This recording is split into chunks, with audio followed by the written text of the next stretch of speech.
whilst these positions may be modest today, the manager does indeed maintain the flexibility to scale them if the opportunity strengthens.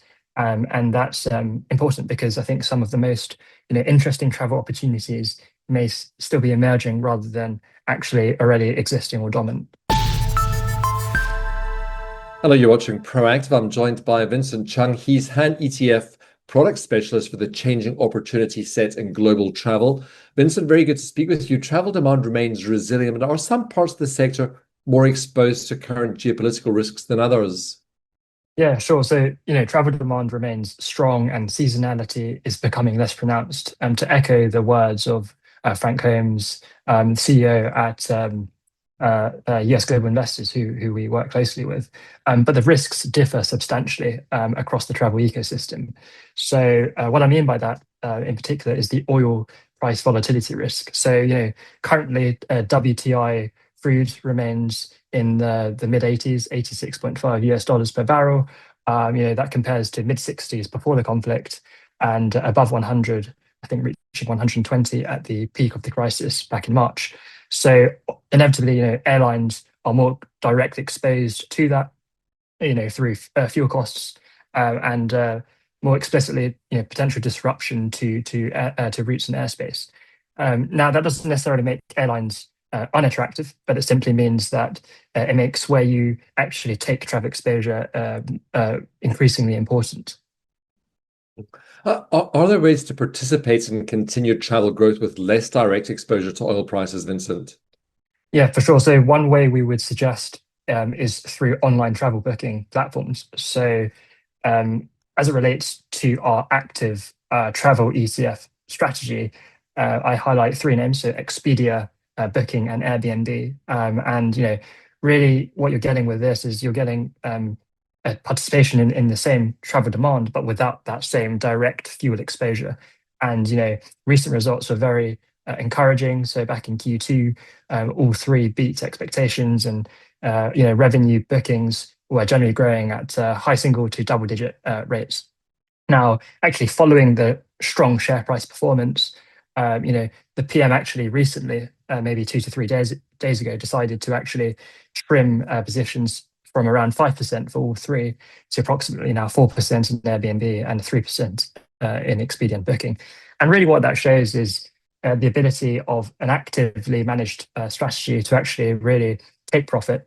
Is a good example of dynamic position sizing, which you won't necessarily get with a passive strategy. How important is geography when looking for opportunities in travel? Yeah, so I think by its very nature, it's very important. So travel is intrinsically global, and the opportunity set extends well beyond just one region or one place. I think I bring attention in particular to China. So currently, China constitutes our third largest geographical allocation after the US and UK. It sits at around 7% right now. UK is at around 8%, and the US is at 47%. Now, this means that you're gaining exposure to businesses which you otherwise wouldn't be able to gain exposure to if you were invested in passive indices restricted to certain regions such as Europe. So I bring particular attention to trip.com.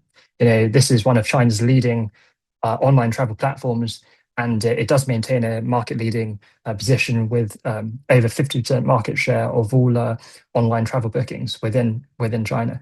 The other part of the equation is HWorld, and this constitutes one of the largest Chinese hotel operators.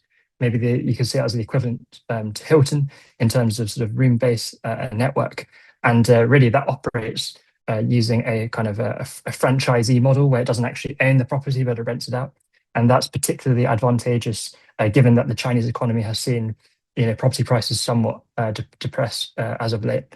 And so I think the sort of wider point here is that whilst these positions may be modest today, the manager does indeed maintain the flexibility to scale them if the opportunity strengthens. And that's important because I think some of the most interesting travel opportunities may still be emerging rather than actually already existing or dominant. Should investors also think beyond international travel when considering the longer term opportunity?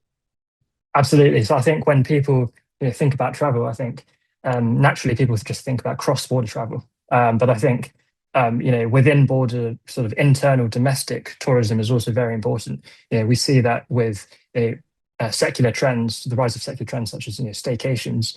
Again, and I go back to the example of China because China's a very unique example in the sense that Chinese citizens will typically face certain outbound travel restrictions, and what that means is that their domestic tourism market is very well developed, and that's in part evidenced from the popularity of Hainan, which is an island part of mainland China, which enjoys lots of domestic tourism. And the Chinese government has made that into a sort of a duty-free zone, so free of taxes when buying things like luxury goods.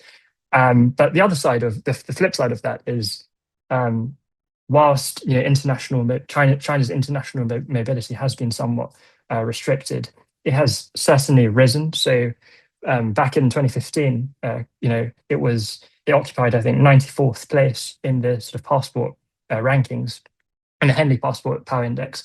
Now it sits closer to within the top 60. So we do see that sort of that steady ascent in terms of the it is in the outbound travel kind of story, and so I think the value in being invested with an active strategy is that it gives you the optionality to really increase exposure if that longer term thesis does begin to materialize. Vincent, thanks as always for your insights. Great speaking with you. Cheers. Thank you, Stephen. That's Vincent Chung. He's HANetf product specialist.